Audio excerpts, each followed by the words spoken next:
পশ্চিমবঙ্গে এখনো পর্যন্ত প্রায় 15 লক্ষ মৃত ভোটার শনাক্ত হয়েছে। পশ্চিমবঙ্গে ভোটার তালিকা ঠিকঠাক করার জন্য যে বিশেষ এসআইআর প্রক্রিয়া চলছে সেটা শুরুর 3 সপ্তাহ পর জানা গেছে মোট প্রায় 27 লক্ষ ভোটারের নাম সমস্যাযুক্ত।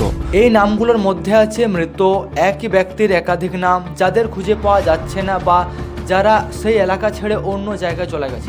এই 27 লক্ষের মধ্যে সবচেয়ে চমকে দেওয়ার মতো সংখ্যা হলো প্রায় 15,53,000 মৃত ভোটার। এসআইআর শুরু হওয়ার আগে 27 অক্টোবর 2025 পর্যন্ত পশ্চিমবঙ্গের ভোটার তালিকায় মোট 7,60,00,000 মানুষকে ভোটার হিসেবে নথিভুক্ত করা ছিল। পশ্চিমবঙ্গের ভোটার তালিকা যাচাই করতে গিয়ে দেখা গেছে 58,164 জনের নাম 2 জায়গায় বা একাধিকবার আছে এবং 2,61,000 মানুষকে এখন আর খুঁজে পাওয়া যাচ্ছে না। আর 8,88,000 ভোটার অন্য জায়গায় চলে গেছেন, তাই তাদের স্থানান্তরিত হিসেবে ধরা হয়েছে।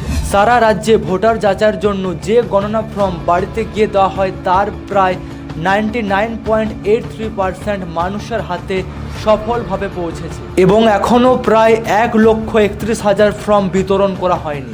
বিরোধী দলের দাবি এবারের এসআইআরে বাদ যেতে পারে 1 কোটি ভোটার। 4 ডিসেম্বর গণনা পর্ব শেষ হবে আর 9 ডিসেম্বর আসছে খসড়া ভোটার তালিকা।